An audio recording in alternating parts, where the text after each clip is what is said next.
Нешто после пладне избувна пожар под населбата Карпош, поточно кај Мал Парис. Гореше сува трева која заради јачината на денешниот ветер се закани да ги проголта објектите на печуркарата и поранешната пилана. Навидум скромно почна по железничката пруга, но огнот навргу се прошири, заканувајќи се кон бензинската станица Пелагонија Петрол. Неуспешен бил обидот на граѓанин да ги спаси трите кучиња во привидната штала кои изгореа во пожарот.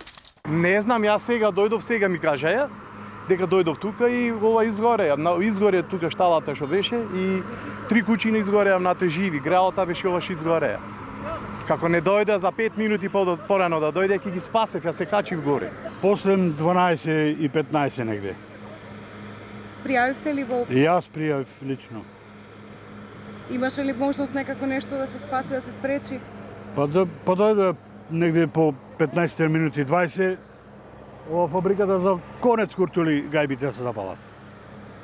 Така, знаете ли од што е пожарот? Не знам, јас ношти исто гореш, јас 11 сато беше и пол негде, пријавив, ама немаше ветар. Дојдоја ги изгаснеа. И се валево, после 12-15 пак повторно се запали, некој го запали. Две екипи на противпожарната единица од Битола веднаш пристигнаа и пристапија кон гаснење на пламените јазици. Претходно ги обезбедуваа објектите по ранешните магазини на прехрана, каде опасноста е избегната. Изгореле 2 хектари сува трева пред магазините и железничката пруга. Интервенција имаше и наитната медицинска помош врз еден пожарникар кој вдишал премногу чад и изгубил свест. Пожарот е ставен под контрола, а според командирот на противпожарната единица од Битола Костадин Поповски, 2 возила интервенирали во Новоселани на друг пожар.